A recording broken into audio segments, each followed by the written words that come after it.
Hey guys, coming up next is Card Watch. Magic cards you should be keeping an eye on because the value is fluctuating. Tune in, it's coming up next.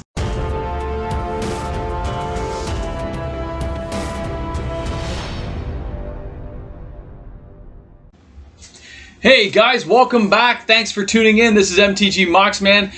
Just a little action today talking about some card watching. I keep my eye on numerous cards in the game, especially ones that I like or have enjoyed having.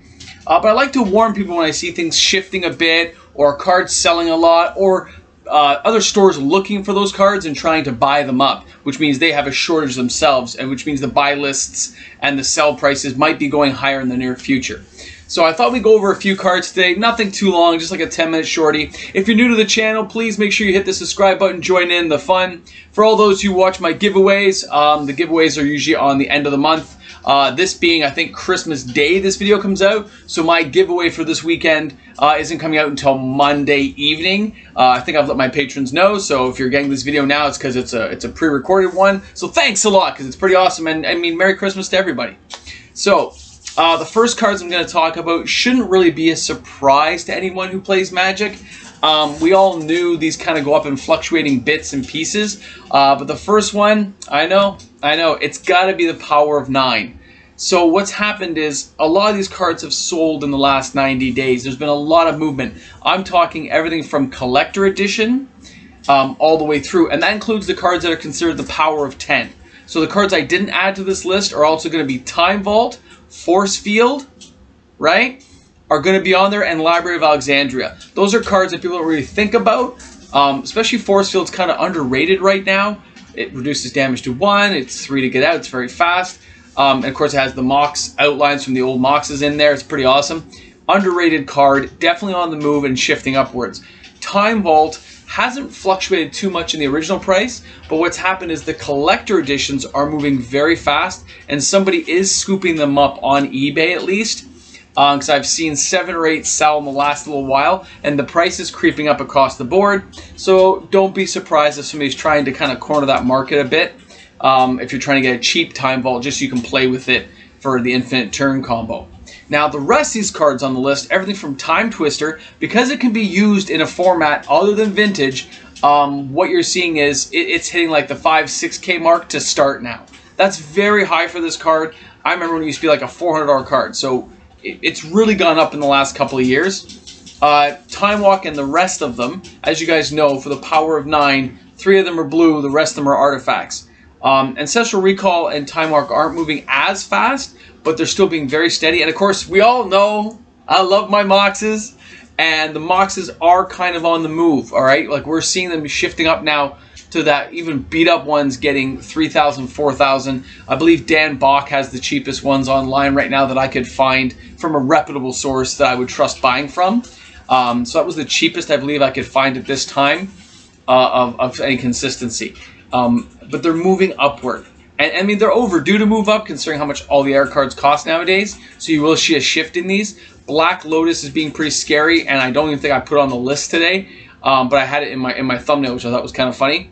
Black Lotus is not selling that fast, but it's still always there. It's the most iconic card in Magic, guys. So when you see Black Lotus, you just know it's like the top card, okay? You're talking like $10,000 to start nowadays for a beat-up one. So you know that card is the one you'd like to get if you ever could. If you had some way of getting one for free or a giveaway that gave one away, that's the giveaway you want to be into, because that's the card that's moving. Now, they're not selling that fast. There is a finite amount of them. And again, there's only a couple online. They were pretty beat up, the ones I saw, unless you're going to spend some serious coin. But check your local dealers and see if anyone has any out there. Vet that card to high. You know what, though? Check everything if you're going to be buying one of those kind of cards. You can shoot me questions or comments, and I'll be happy to help you out as well. My email is always listed below as well. So all the rest of the Moxes are selling fairly well. Sapphire is selling the fastest, obviously. Surprisingly followed by Pearl, and the other ones are all kind of in the mix. All right, but they're very expensive cards, guys. But there are people buying them. They're moving. So freaky, but totally there. Keep an eye on it. And if you have some, you might want to hold on for a very long time because they're only going to go up, right?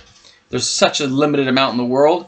And as people like Alpha Investments and some of the higher end guys get them, they don't release them back to the market. They kind of corner that market, forcing prices even higher. So enough said there about how, you know, the tinfoil hat world works.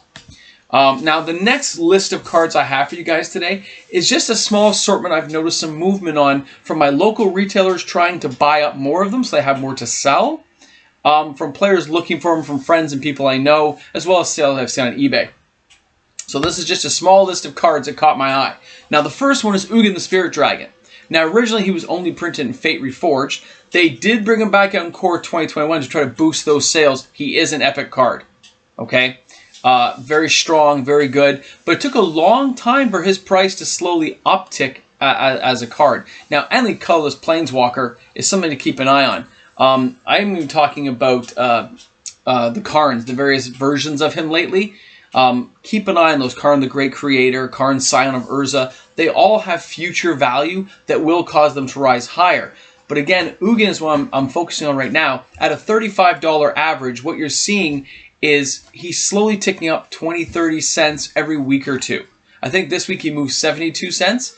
That doesn't seem like a lot, but on a $35 card, you are talking percentages. So as the market absorbs what Core 2021 put out, he is going to etch up higher. I expect him in the next month or two to hit that $40 range again and start moving upward. Now, the Zagoth Triome. This is the most sought after one right now that I can find. $8 to $10 a card.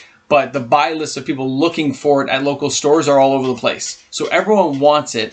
It's $8 now, $10, $11 with trade-in and stuff. So if you have some and you don't mind trading them in, that's a pretty good deal. But you also might want to keep them because, again, as I stated in a previous video, I don't see these things hitting the market that fast, okay? I see a shortage now in Ikoria, and I'm not going to see it opened a lot.